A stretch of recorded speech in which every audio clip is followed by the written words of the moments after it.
stream.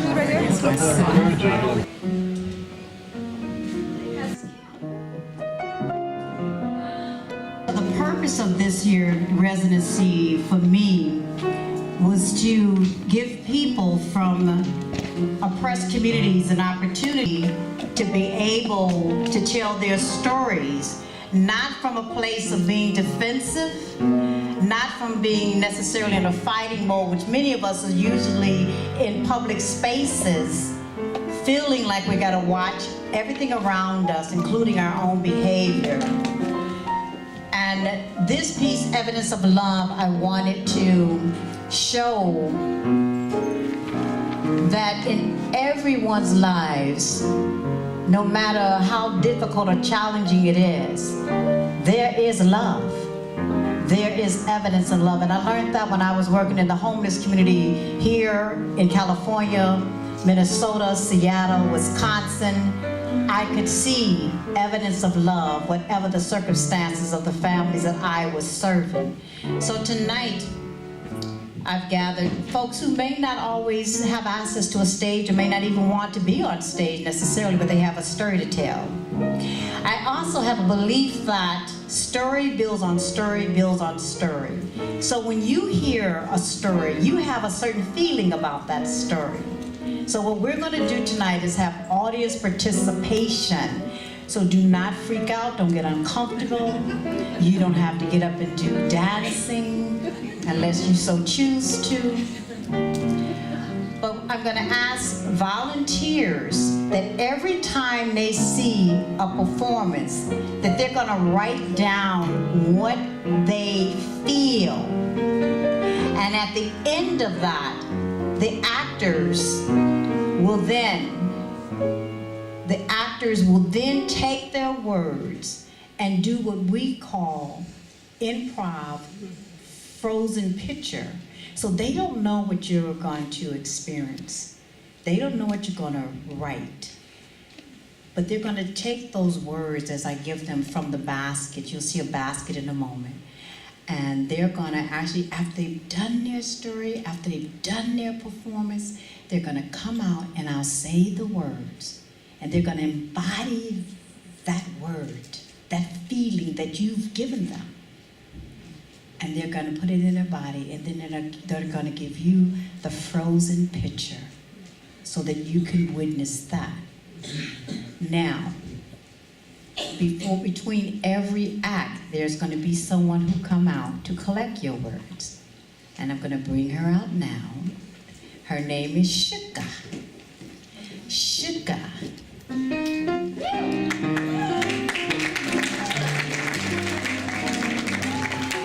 Now, Sugar, ladies and gentlemen, is the keeper of words. She's the quiet one that collects the things that we feel. Thank you, Sugar, for coming. And so now everyone who's willing that I asked earlier to participate, would you please raise your hand so that Sugar can give you your pen and papers.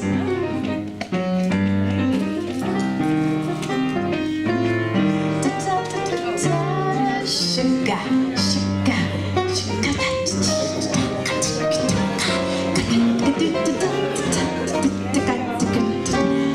And if you so inclined, let's get clever. Sugar. Ah, yes. Yes, yes. Give it sugar. And make sure they have a pen.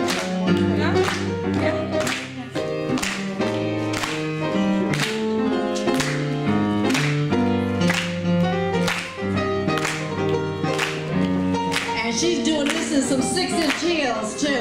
I asked her, said, you want to do barefoot? And she said, no, I don't. I want my heels. Go on, sugar.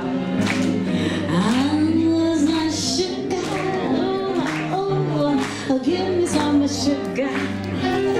Yes, just a bit sugar. I want some sugar. If y'all feel like shouting out some sugar, go ahead on. I want sugar.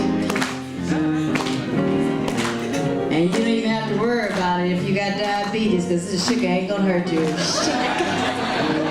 Oh, sugar, sugar, sugar. Oh my gosh, everybody want to write a word? Oh my gosh. Sugar, sugar.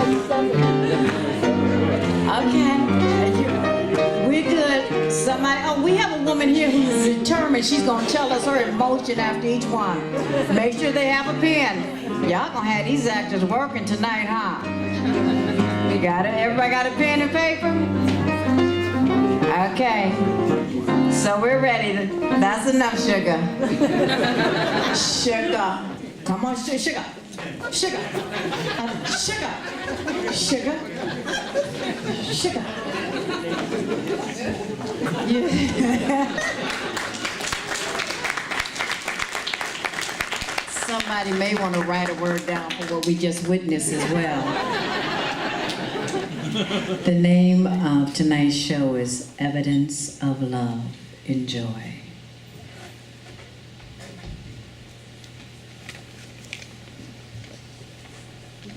Branded a female at birth, the first girl to my last name in 140 years, my family claims.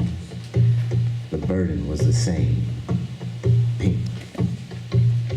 Projection, social construction, capacity, role, function, binary. You a boy or a girl? You hella good for a girl. First picked if I wasn't picking. I and me. Wrong bathroom, young man. This is the women's room. You so pretty.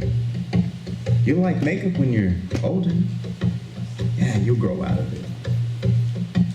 You throw like a boy, hit like a boy, walk like a boy, talk like a boy, dress like a boy, act like a boy, fight like a boy. You a boy? I am me. Girls don't do that. Girls don't act like that. Girls don't dress like that. Girls don't talk like that. That's not ladylike. People are gonna think you're a lesbian. You're too pretty to be gay. Projection, social construction, capacity, role, function. Still, I am me. Boys only. Fuck it. First girl. Only girl. Not a girl. Masculine of center. Trans, two-spirited, juxtaposition self. Are you a boy or a girl? Dyke? Fag? What the fuck are you? I am me. Girls can't do that. Girls shouldn't do that. A girl wouldn't do that. That's not ladylike. Projection, social construction, capacity, role, function. Diagnosed based on gender binary. Misgendered, misdiagnosed, unregulated, over-medicated. SSRI, SNRI, years go by. Disconnect. Dyke, fag, boy, girl, training. Wrong bathroom, wrong dressing room, wrong locker room. What the fuck are you? I'm me. Dyke, you ain't been fucked right, touched right. You don't know good D. How you know if you ain't ever? Man-hating dyke, penis envy, fem-Nazi. Projection, social construction, capacity, role, function. Boy or girl? Fag, dyke, none of the former. PTSD, just me, motherfucker. My identity doesn't lie in what I am not, nor does it lie within what I am, or what you think of me to be. So simple, so profound, So bold, so boring. Who am I? What am I? The answers never change. I'm me, motherfucker. Never a revelation about self in relation to expectation of conditioned performance. Social construction, capacity, role, function. Fuck binary. Unapologetically living in the space between. In the space between what I am and what you need me to be. The space between conditioning and the actualized self. Who am I? I'm just me, motherfucker.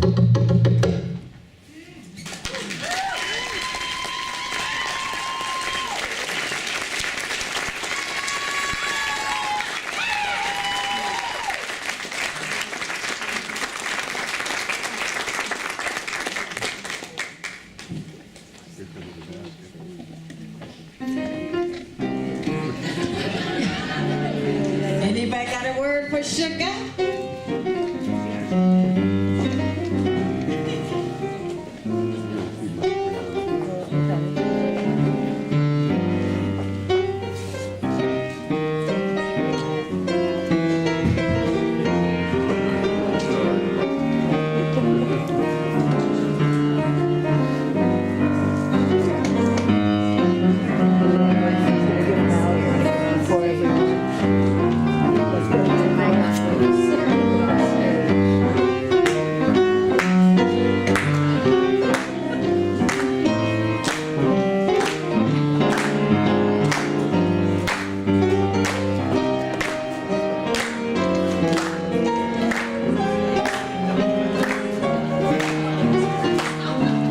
Yes, indeed. Evidence of love. Sierra Love.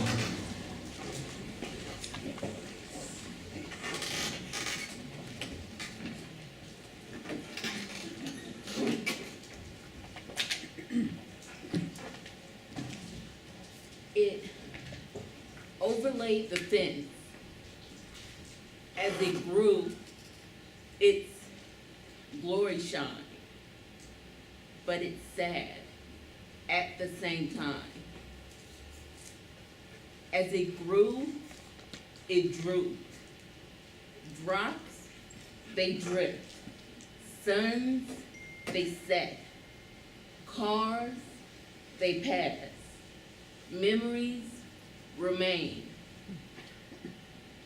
Those feet, they ran towards the street and they stopped in its tracks, remembering the beauty traced in the sand, footsteps planted as yesterday slid away. Oceans, they wave. Grass grows green. Flowers, they bloom. But they just may die soon. Clouds, they hover. Raindrops, they fall.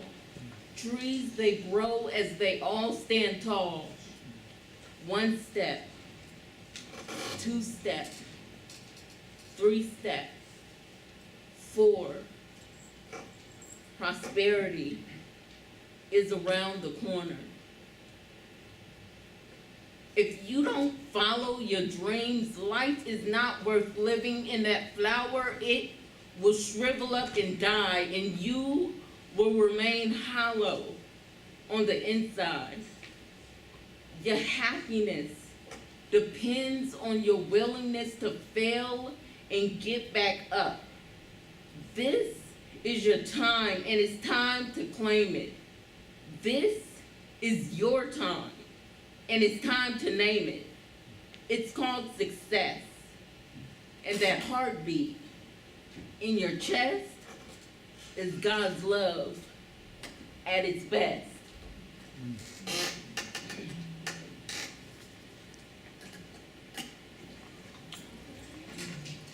October 19th, 2011, at approximately 11:30 a.m., I lost the first man of my life. I feel like I'm living a nightmare. This void I feel, it is real, and I can't shake it, nor can I fake that. Every day when I wake, I'm just going through the motions. I don't understand the notion. It gets better with time. His absence has marinated in my mind like a fine wine. I miss you, Daddy. I miss you with everything in me. It's heartbreaking to know that I will never see you again. Between me and my emotions, I don't know which one wins. October 19th, 2011 at approximately 11:30 a.m., I lost the first man of my life. I feel like I'm living a nightmare.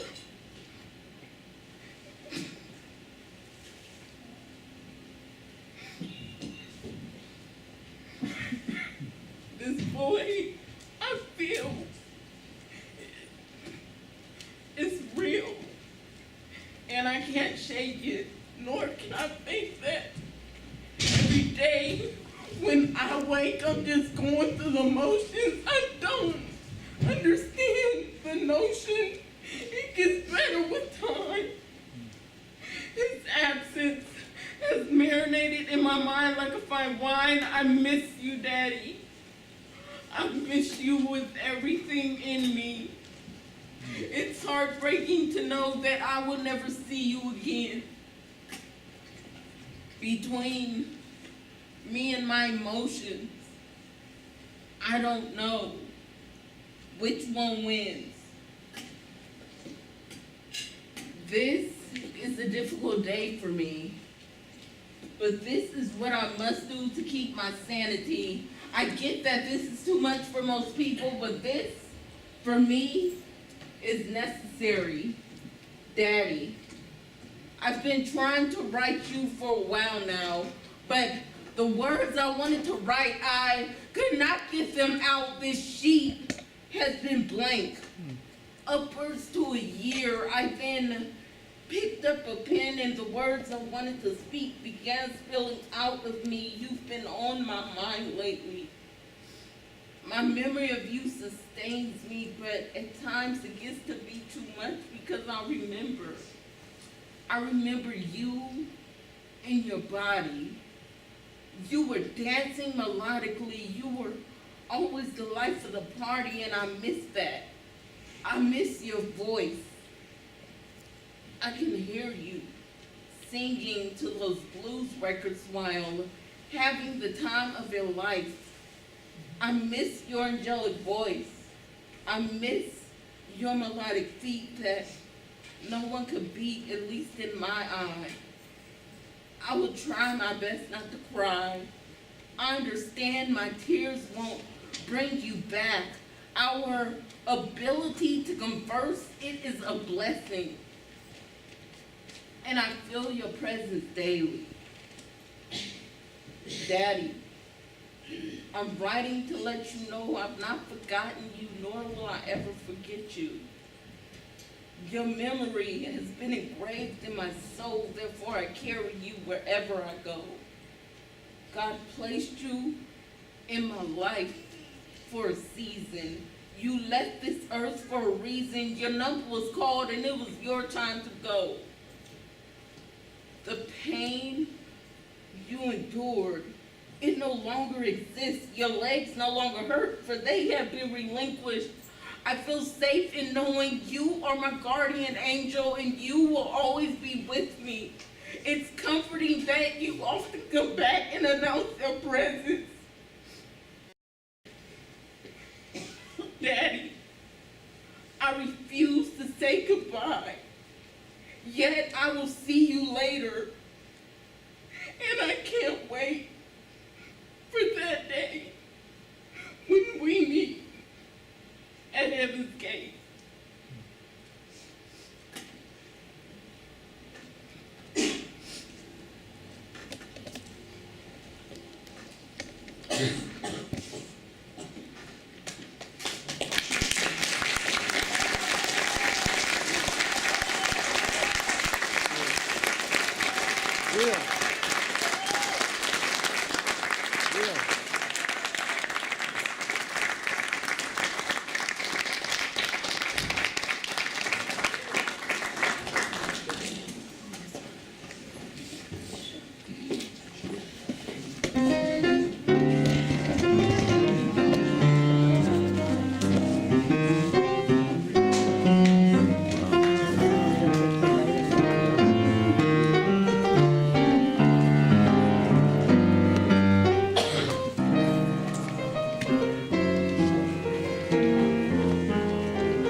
give people? Yeah.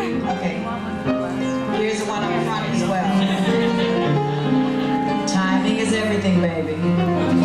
Timing is everything. Here we have one up here.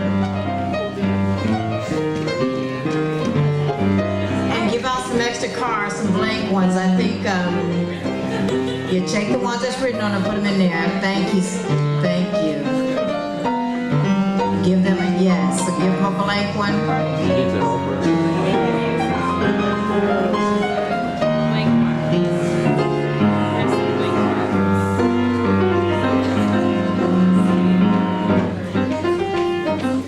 Thank you. We have some more. They want to write some more. All right.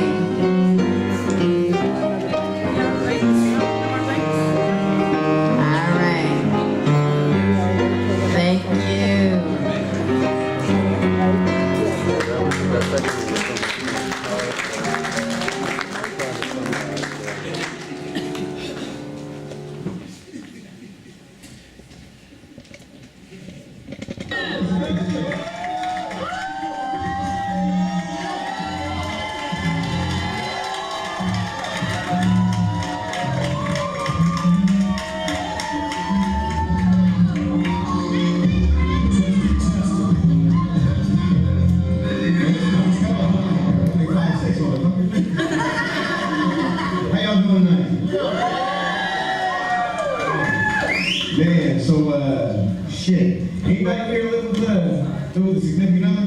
Yeah. That shit's crazy, right? Man, I don't know what it is. If anybody knows me, I got a little bit of a temper, man, but as I've gotten older, I'm trying to fix how I am when I'm mad. So when we get into fights and shit, my girl gets me so pissed off. I can't sit still. I can't do nothing except for, like, something productive. So I'll fuck around and the first time we got into a fight, we started living together. I cleaned the entire fucking kitchen. I went into the fridge. I was over there lonely and shit. She just went and sat down over and started watching Netflix. Cooled out. I'm over here like cleaning shit. I'm just gonna fuck you mad. I can hear you. I was like, so? I ain't even talking to you. Fucking thing over here. God damn it. Second time, got into a fight, man, I did laundry. I was so pissed, I folded her fucking clothes.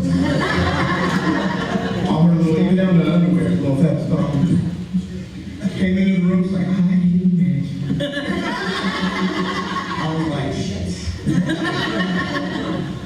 Last time we got into a fight, though, I didn't fucking clean nothing. I was hella pissed. It's like 8 months in, getting into fights every fucking week. The house is fucking spotless.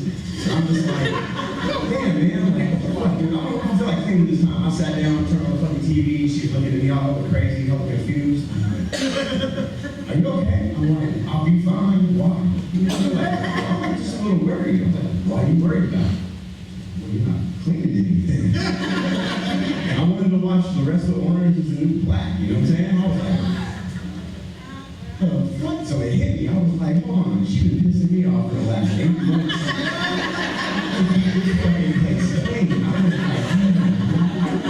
That's how I figured out, man, that women are smarter than men. I was like, shit, that's just kind of the thing. They got to be smart about it. I got her ass back, though. We were Target. I never, ever paid in the fucking front line, so I always sneak my ass off back. Make sure you get a receipt if you do that shit, though, because this is something that happened in the real. We were walking up to the security guard, and she wasn't even paying attention. She was up there texting on her phone. I don't know who the fuck she was texting.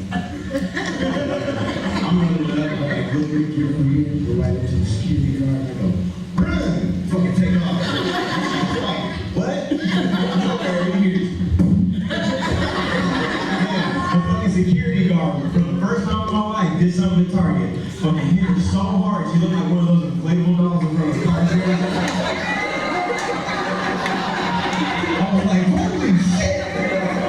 I'm like, put the rest of the house. I ran over there, high five the dude, chest bumping shit. Man, she was like, hey. She was like, don't you fucking touch me. I was like, shit. Man, that's bad. I'm single now. Looking up. But, yeah, man, it's hard being single out here, though, paying the rent. one bedroom vomit dance. I don't know who else is dealing with that shit, but I don't like it. So I just got approved for Lyft, and I work for FedEx. And normally what we do during the holidays, same with UPS, is they get a helper. Because you deal with a lot of packages, you gotta, run around, you need some fucking help. Shit's heavy sometimes. Y'all motherfuckers need to stop ordering shit on the internet. I don't gotta go to the gym either, so that's cool too.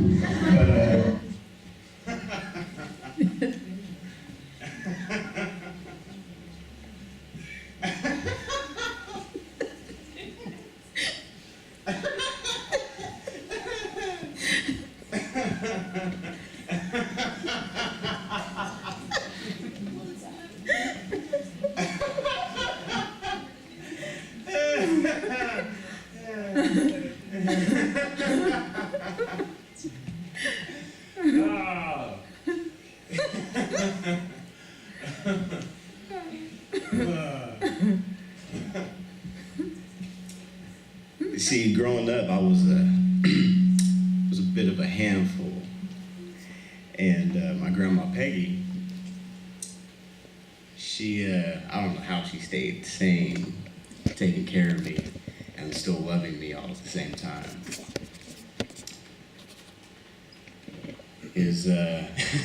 I used to run out of the house butt naked, and she had to chase after me. There's one time I made it all the way down to the corner, and she went and yelled at me, "You don't cross that street?" Yeah. And I stopped, I looked at her, smiled, and I ran right across the street. Next block, I go over, go pick up the little branch that had fallen, and she yells out again, "Don't you pick up that stick!" I stopped, I turned, looked at her, and smiled. What do you think I did? That's right, I picked up that stick and kept running. About 4 blocks later, she had finally caught me. Whooped my ass the whole way home with that stick.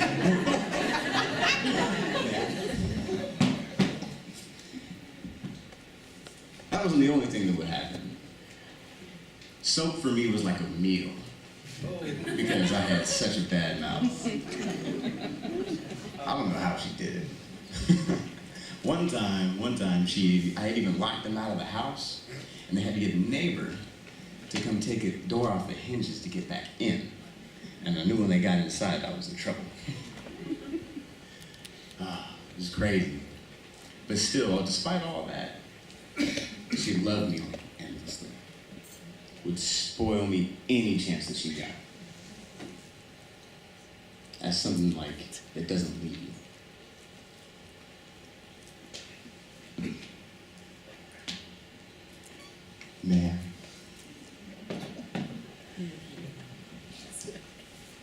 And sitting with that, it was funny because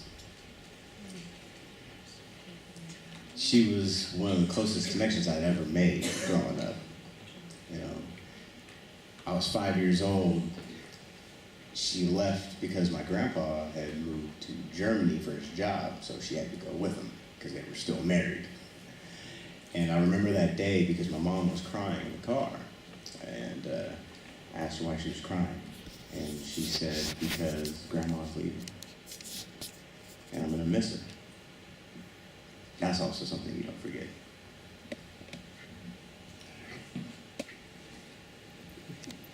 Yeah.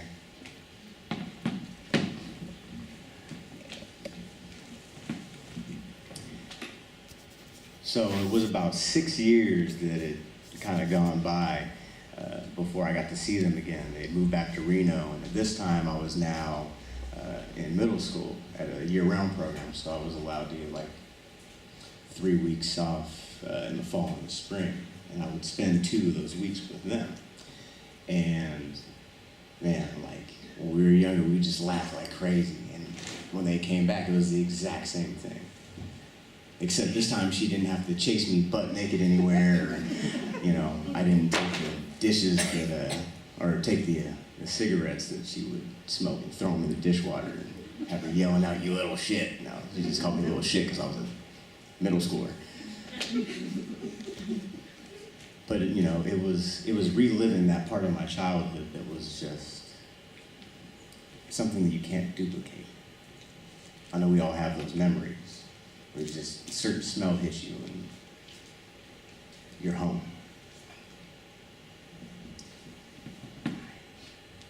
Yeah.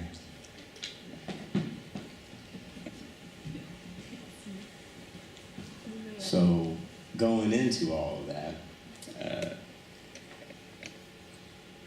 my parents had visited my grandma right before I turned 13 in the summer, and she'd gotten sick and went to the hospital, and she'd never gone to the hospital.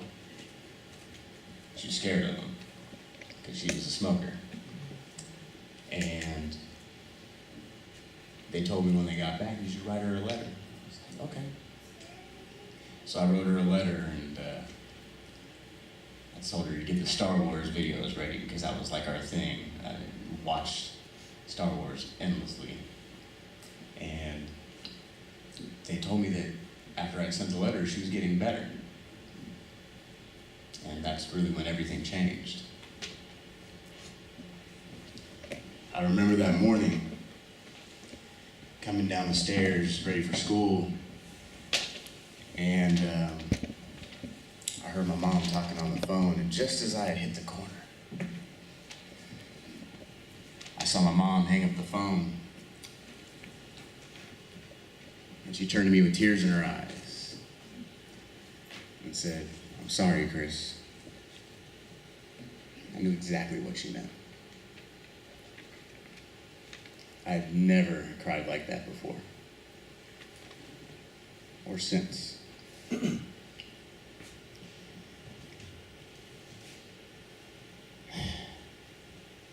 You know, I never got to say goodbye, and that was one thing that I never really healed from. I mean, they say that in relationships, you search for healing.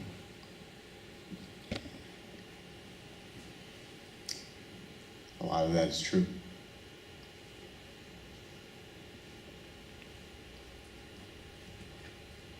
I was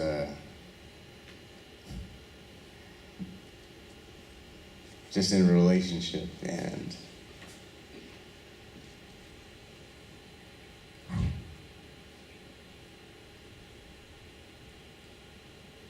it was something that allowed me to release all those childhood cries of shyness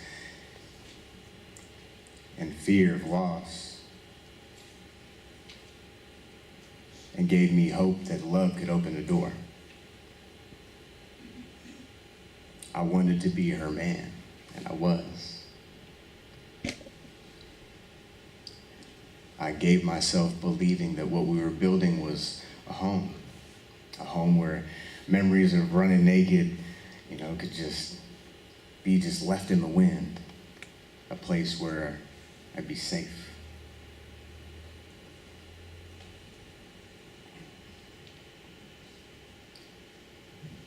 And with that,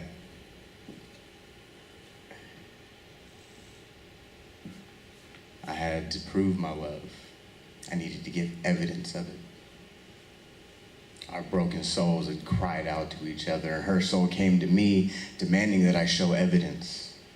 And for the first time in my life, I held nothing back.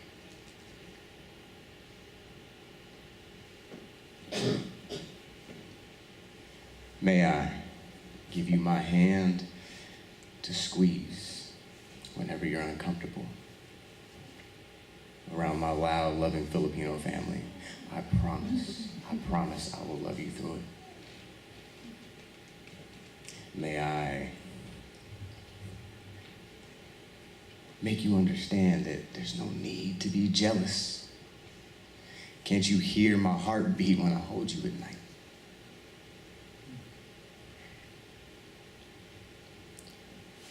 May I ask you to be there for me?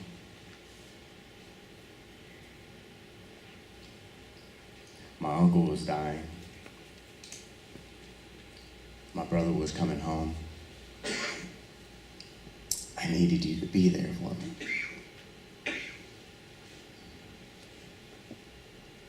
I wanted you to be there for me. We laughed together. We were naked together.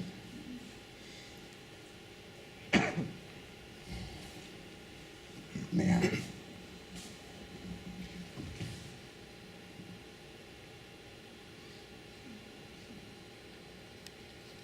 I never met someone in so deep,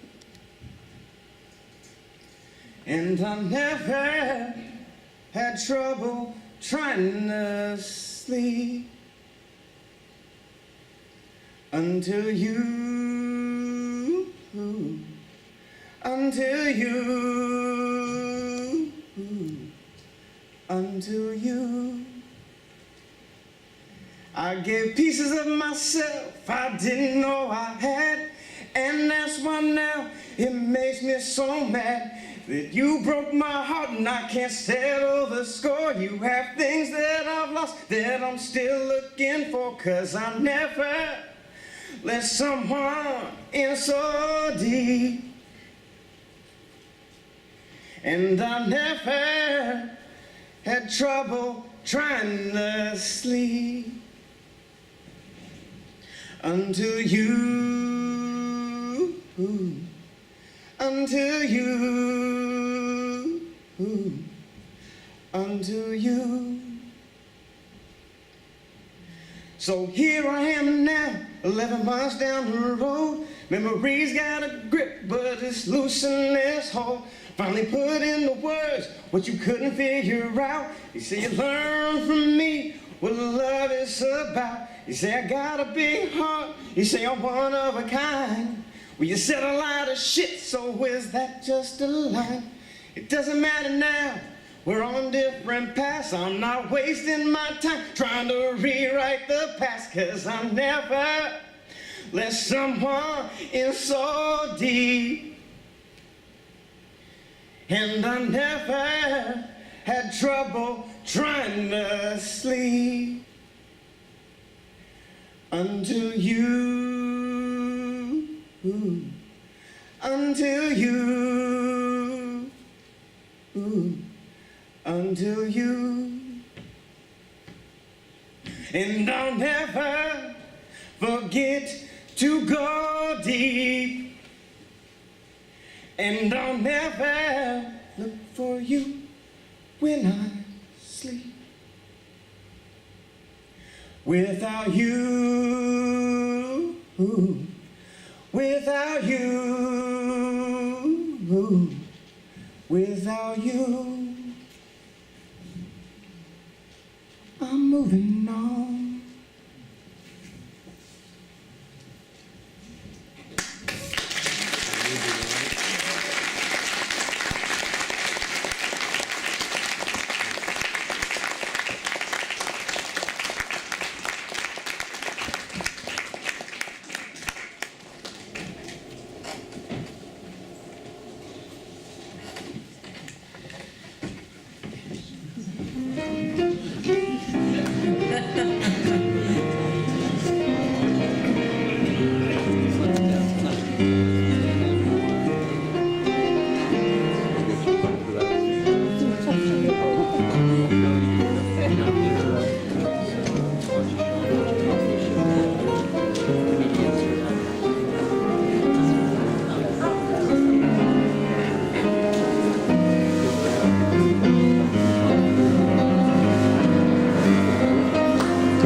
I think you must be depressed, and it's making you feel this way. You should just get pregnant. You can't take away endometriosis symptoms by changing your diet. Googling doesn't mean anything. Just take ibuprofen every few hours. That should help the pain for you to be fine. I know it's not what you want to hear, but There's not a cure, so you just have to manage it. the only way to diagnose it is with a laparoscopic surgery. Yeah. We're not just gonna cut you open. Just take the birth control pills. It's the only way to manage it. Either hormone therapy or a baby are your option. Yeah. My only options, huh? What do you know? You're going through the same thing, huh?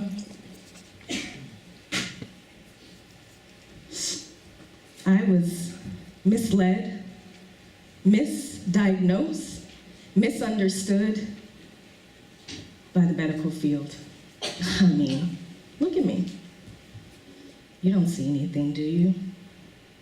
You can't see the body parts that are missing. So I guess there's nothing wrong. Does it even exist?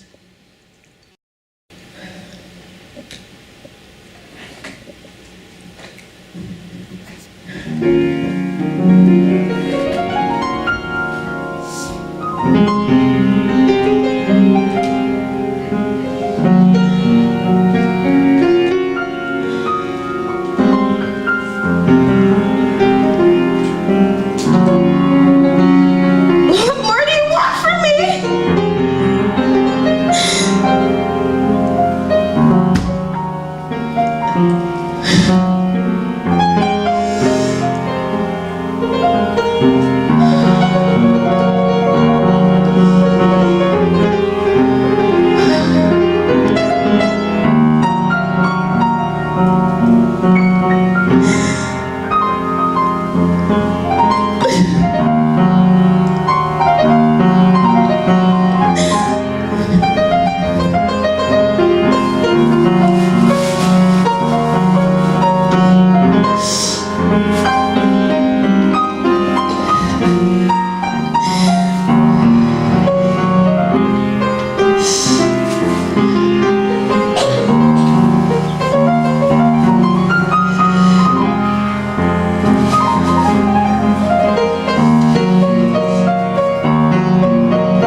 Maybe I should have had a baby.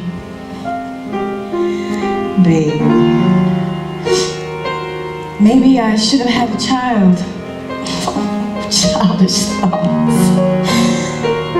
Now, 2020 is kicking in and it ain't helping. Didn't help with misdiagnosis. My voice muted in a litany of tests, except the one I needed. Don't test me!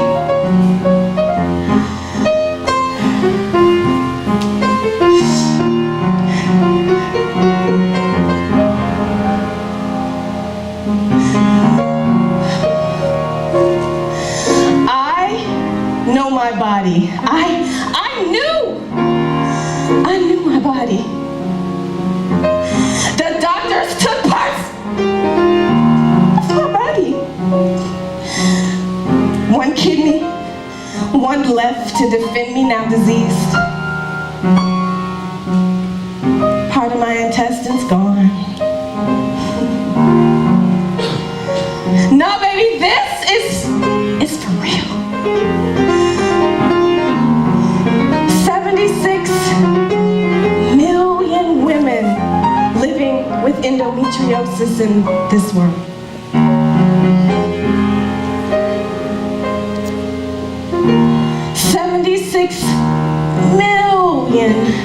Nameless faces that I passed on my descent to my despair.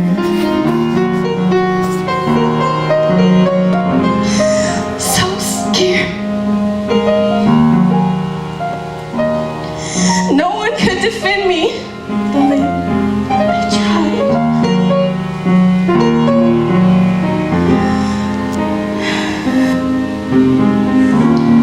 My screams muted.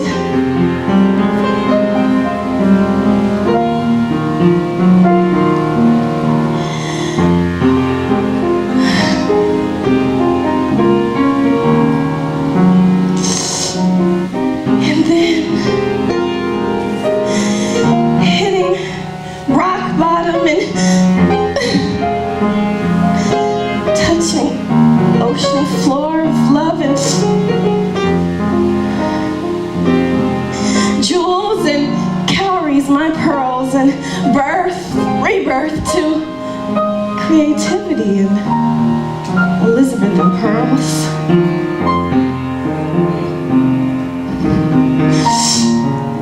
The inner voice, it speaks my dream.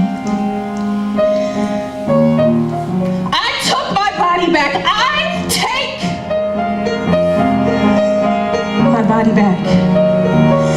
I take my hands and let them walk me into my dream. You see, I create. I make jewelry, baby. Bold, shiny, colorful.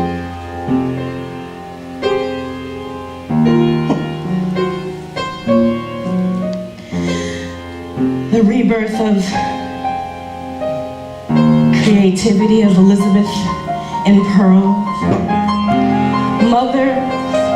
Mother and father that I called Grandmommy and Mom Pearl. You see, they come to me in dreams. They speak to me.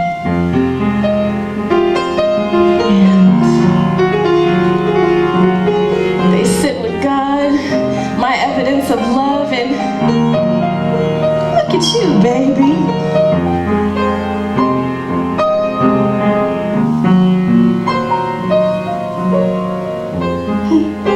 Look at me, baby.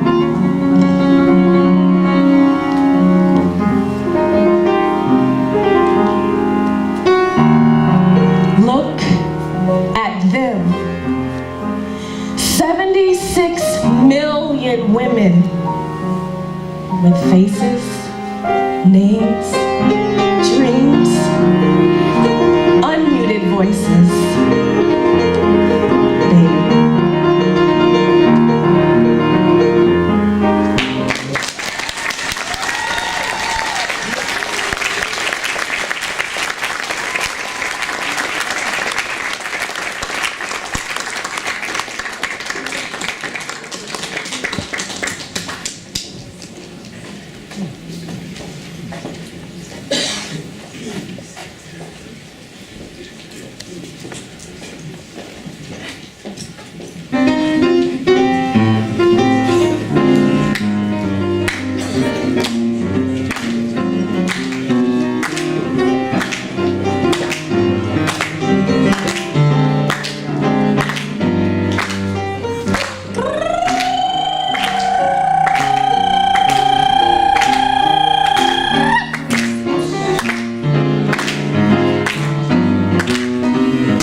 We got 3 more emotions waiting to spend time with Shaka. Thank you.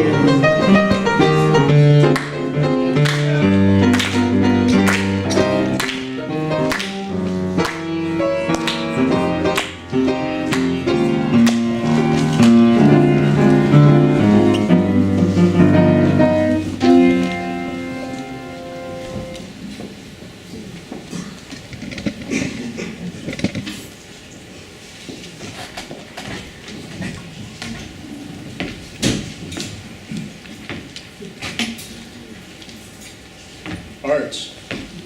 It's always been a major presence in my life. I've been inspired, I've dabbled, I've had lots of artist friends and lovers. I'm drawn to creativity. To me, it signifies the energy in life. I'm very confident. If you ask me to solve something creatively, I just jump right into it. I look at the face, but I start with the line above the eye, and then the line below the eye, and the iris and the pupil, and then the features and the shape of the face. It shows me who you are. It allows me to connect with you, to sense your essence.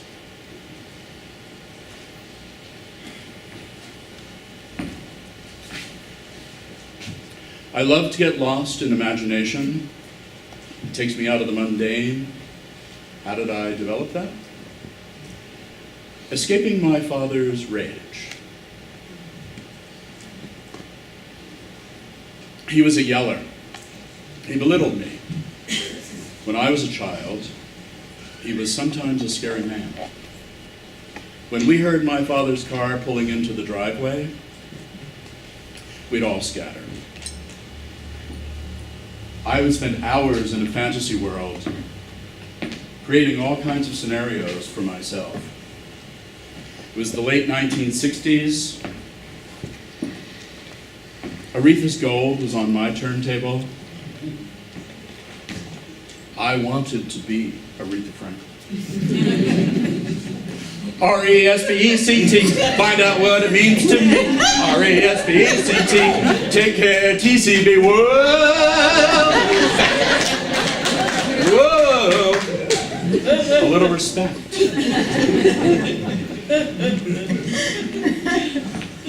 When I escaped the confines of my suffocating childhood,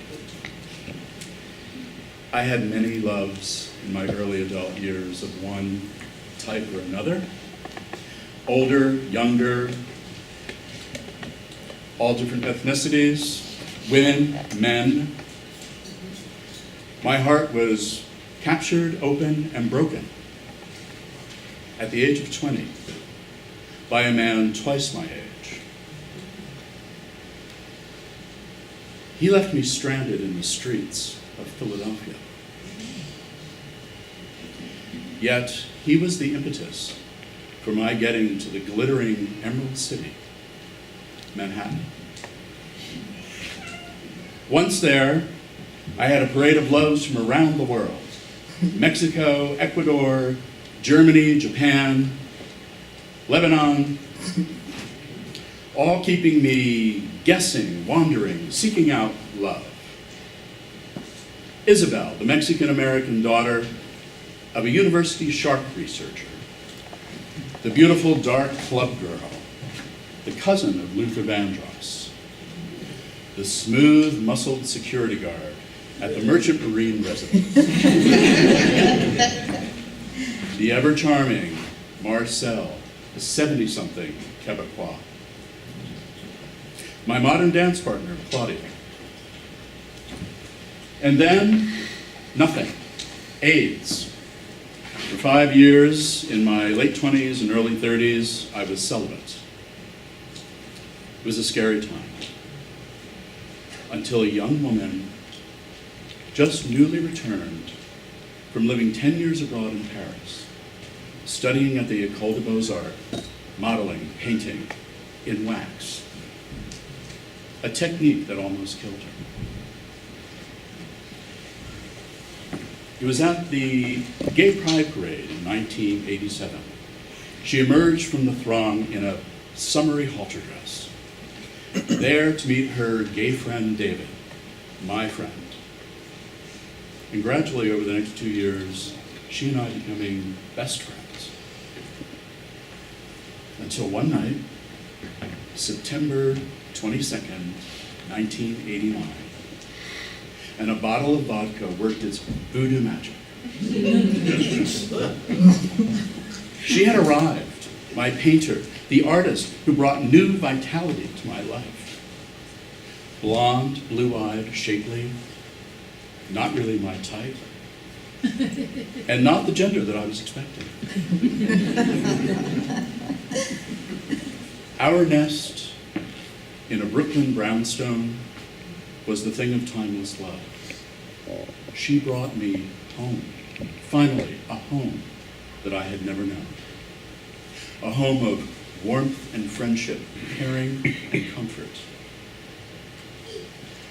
A community of family, friends, and neighbors. After I've drawn the face, I look at how the top of the head is crowned.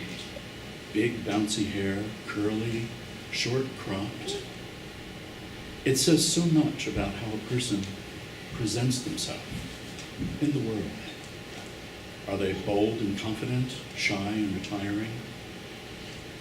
It helps me to grasp the essence.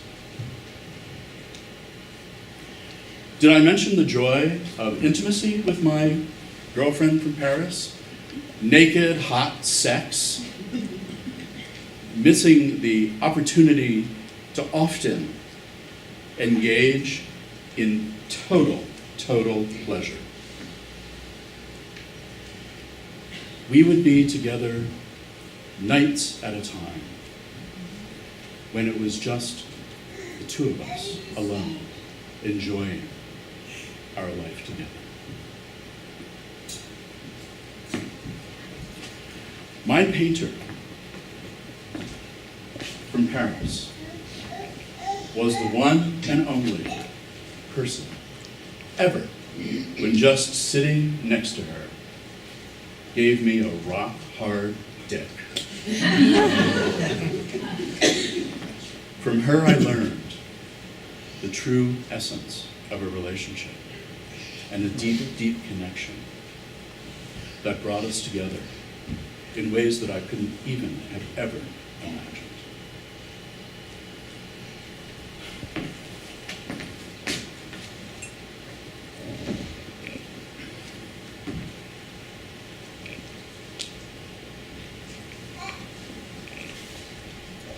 4 years in, the trouble started. She'd stopped painting. Her behavior was off. After dinner, she was chain smoking and indulging in vodka after vodka. Pepper Stolichnaya. Endless phone calls with her family, her mother, her cousin, and her friends back home in Tennessee, where she had grown up.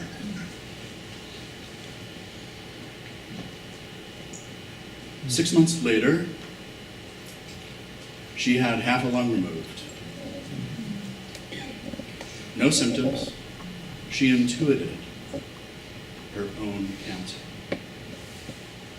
Super early detection. They got it all, no chemo. At the age of 36, all she had to do was regain her strength.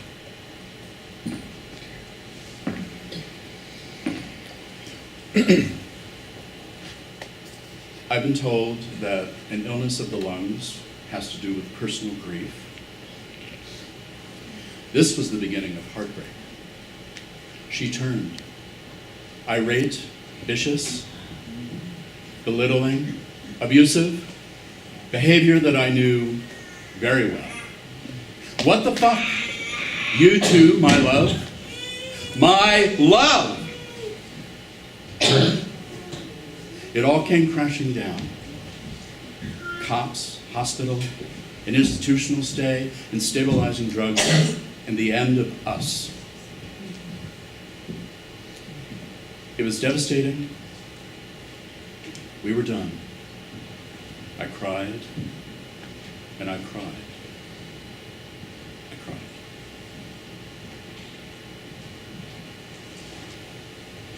We met one last time at the romantic restaurant in Central Park, Tavern on the Green.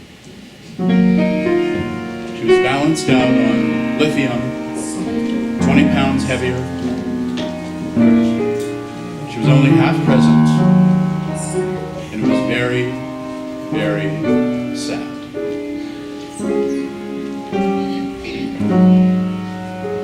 We met one last time, and I said a final goodbye.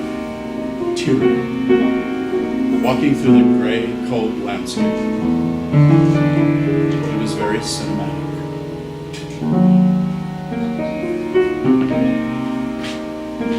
I look out past the lights. I can't really see you back there, but I can sense your essence, and I know that you've come here for a special reason. Your humanity to share with me here on this stage right now. I can feel your love coming to me.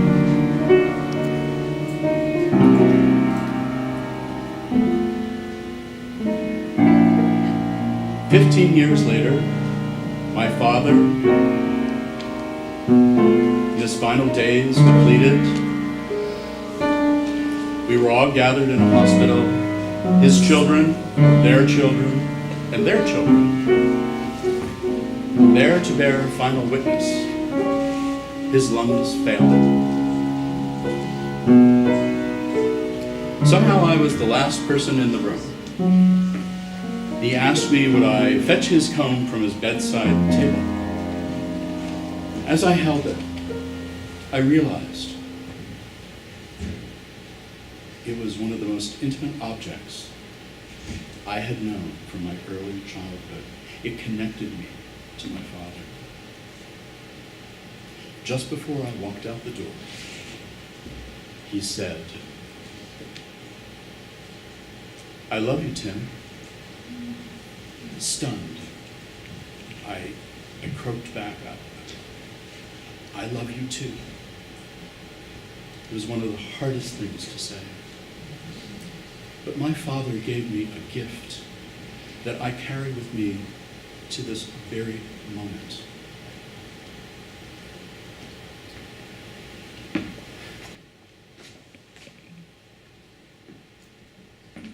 I started paying attention to my dreams when my father showed up.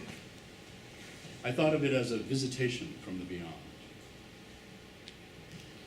We were together, he was younger and handsome, and we were at a registration desk. We were signing up for yoga. I don't even know if my father knew what yoga is. But there we were together, friends. And we were going to do yoga that weekend, side by side. After all the fear and scattering and hiding, me and my father, friends. Imagine that.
I've had 2 life-changing phone calls in my life.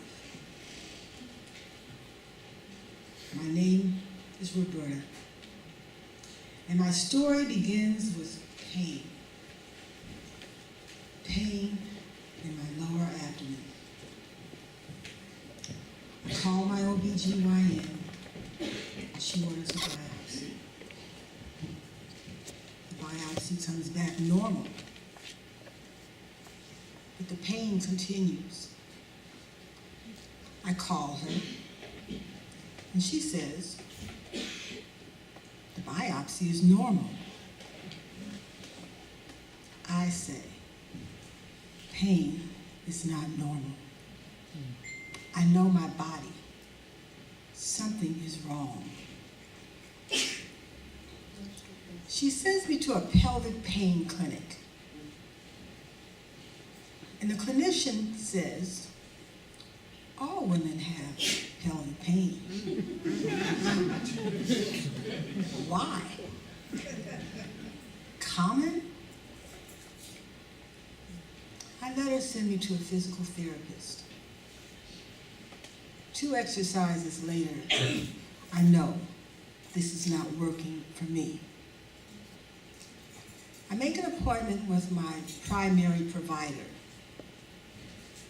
And she says, let's take a picture and see what's going on down there. Down there? Texas?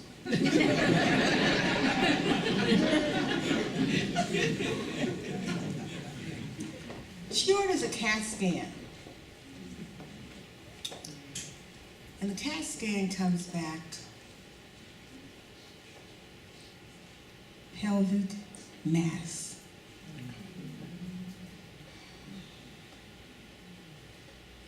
I'm mad.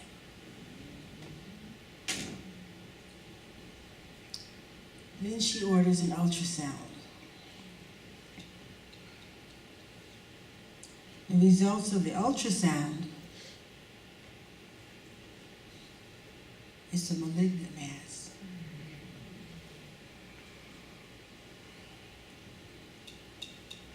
My doctor orders a consultation with the oncology OBGYN doctor in Oakland. My friend Aggie goes to the appointment with me for support, and I know I'm not going to remember anything. The doctor says, you have stage 3A ovarian cancer. With treatment, you have a 59% chance of survival for 5 years.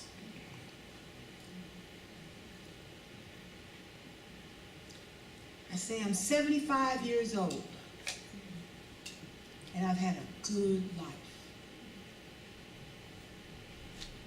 What's the plan?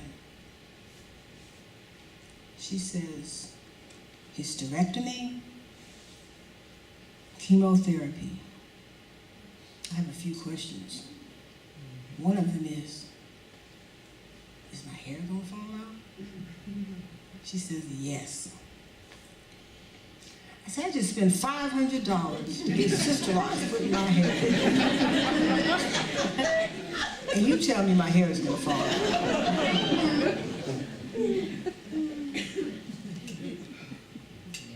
I've had many challenges in my life, and I've seen worse.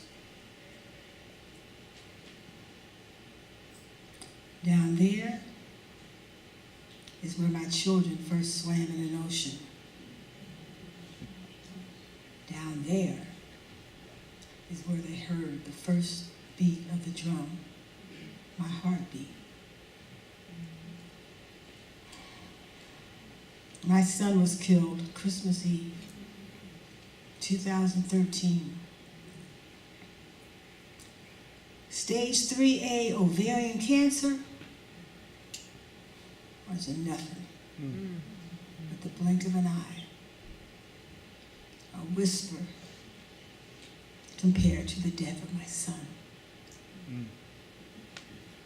The drums were silent down there.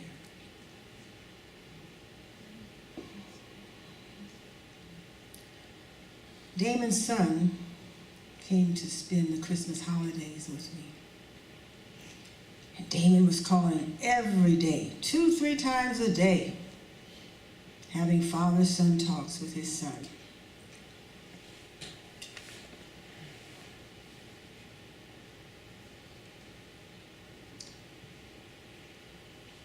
When I learned about the death of my son, I didn't know how I was going to live without him. A piece of my heart had been torn out. I was empty.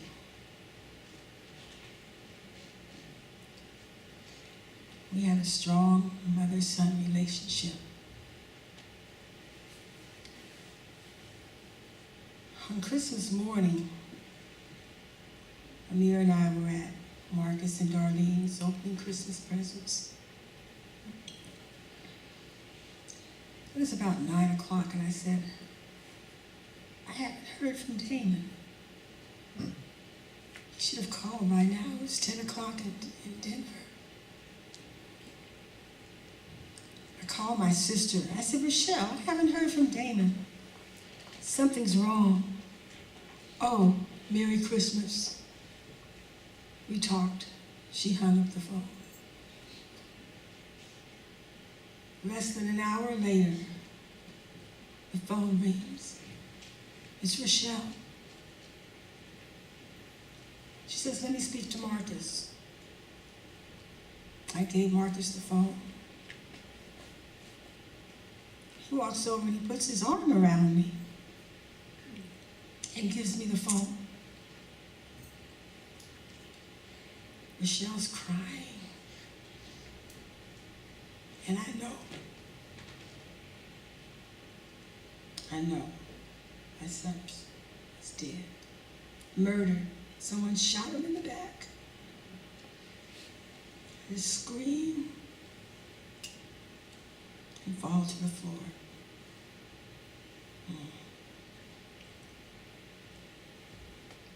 Surgery, June 2nd, 2017. Darlene picks me up at 5:30 in the morning and takes me to Oakland. All women in the operating room. All of us have a place down there. The doctors and nurses were phenomenal. I remember this one nurse, she held my hand as I was being sedated.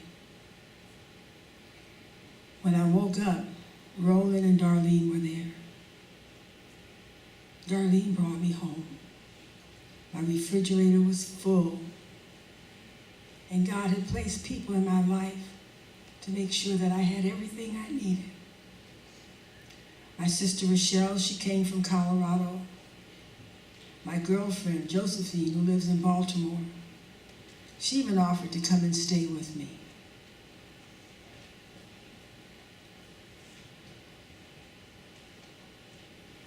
Calls daily, food prepared and brought to me.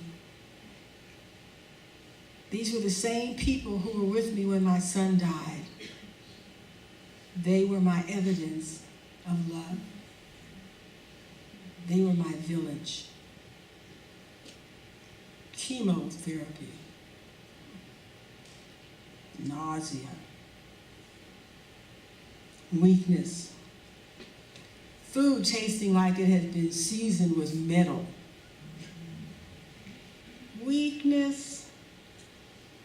I remember one day I was laying in the bed and I tried to reach to the foot of the bed to pull the comforter up. I reached the comforter. I couldn't get back up. I just lay there and laughed. I lost my hair.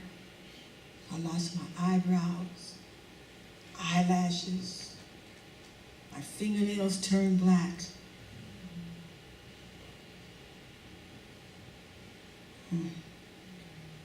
But I'm alive. Amen. I'm alive. I'm strong. More confident in who I am. I live each day to the fullest. And I've learned the experience of what a village is. If there's anyone in here from my village, please stand. If there's anyone in here from my village, stand. Stand.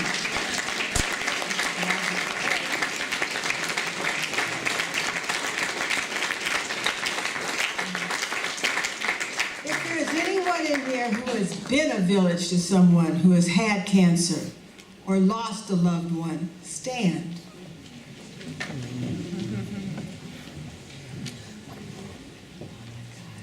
If there's anyone in here who needs a village, for whatever reason, big or small, stand.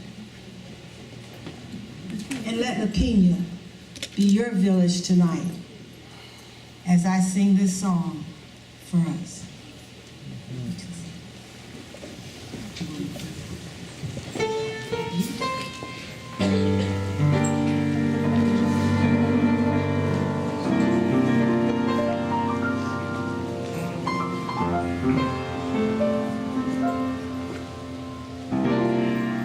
I've had some good days.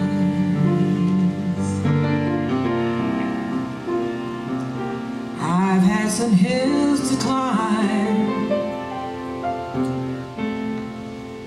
I've had some weary days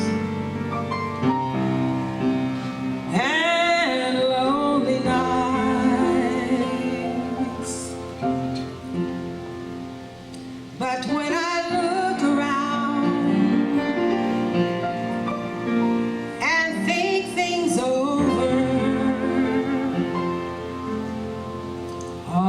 of my good days outweigh my bad days, I won't complain. The clouds hang low sometimes,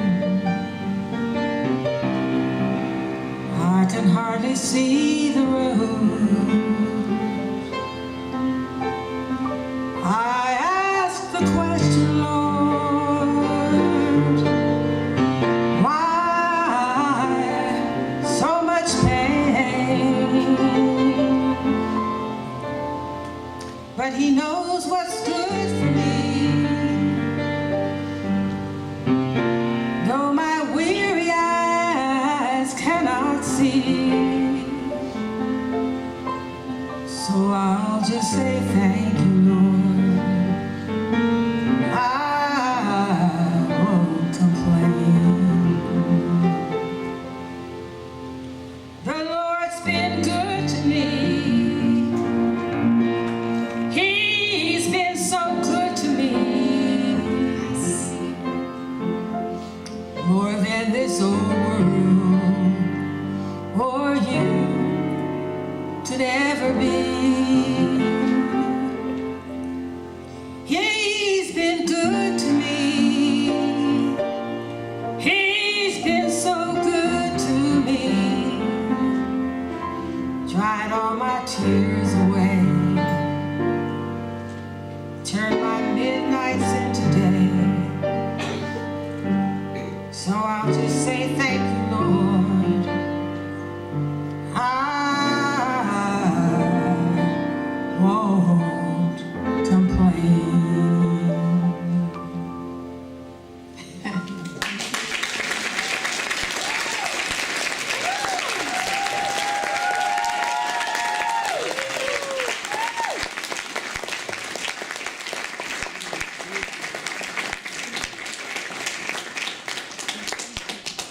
And now we're going to have the cast come back on the stage, and this is where we leave you with our final gift, the words. We're going to, Sugar, come get the last emotions.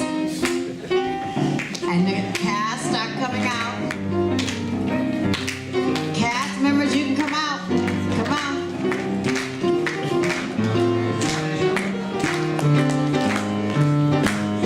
Yes.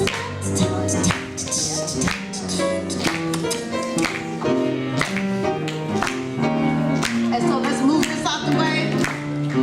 Clear this up. Clear all this out the way. It's time for the frozen pictures. Yes, indeed.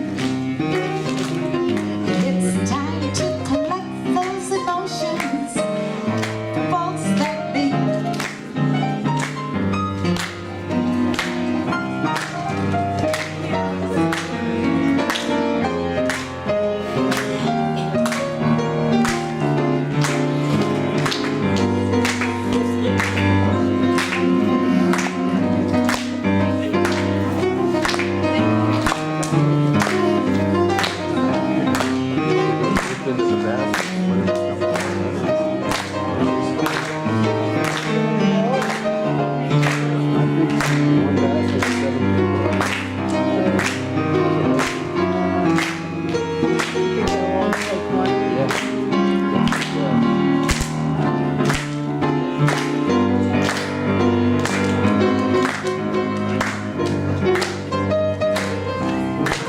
Sugar. Hello, sugar. Sugar, sugar, sugar. There we go. Yes.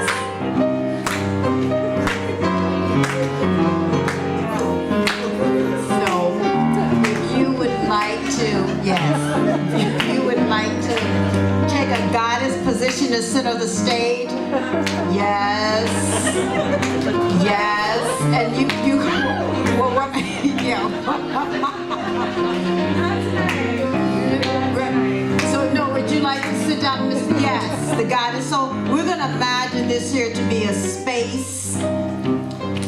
So, we're going to create, bring this down. Thank you, thank you, thank you. Thank you. Thank you. The moon, the piano, yes. Candles, jazz, yes. So this is where, whatever your experiences were, we don't know. And so Sugar will finally break her silence. And in every community through history, there was one who collected the words, the stories. And that's been Sugar's position tonight. So when she says a word, whoever is compelled to embody that word, you will move that in your body, and we're going to sort of create an arch over Sugar. Some form and shape of wonderfulness of the collective stories. Are you ready, Sugar? All right. Nice and loud so the audience can hear you. Resilience.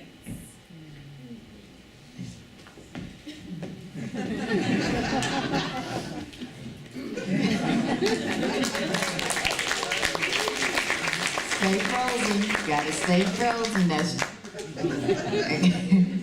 okay. Dark sea. Dark sea. Dark sea. Who feels that in their body?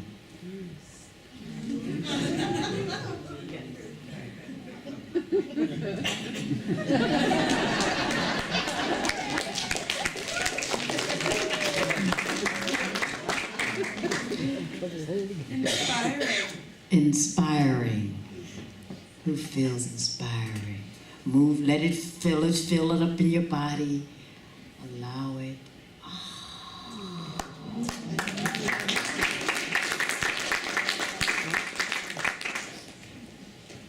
Hopeful. Hopeful.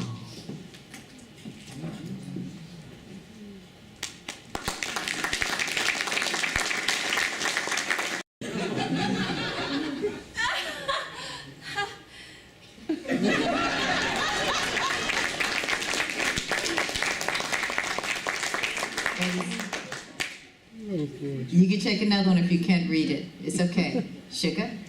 You can, yes. Winged creature. Winged creature.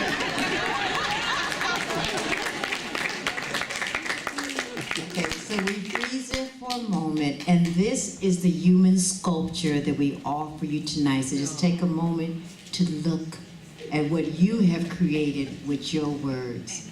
Evidence of love.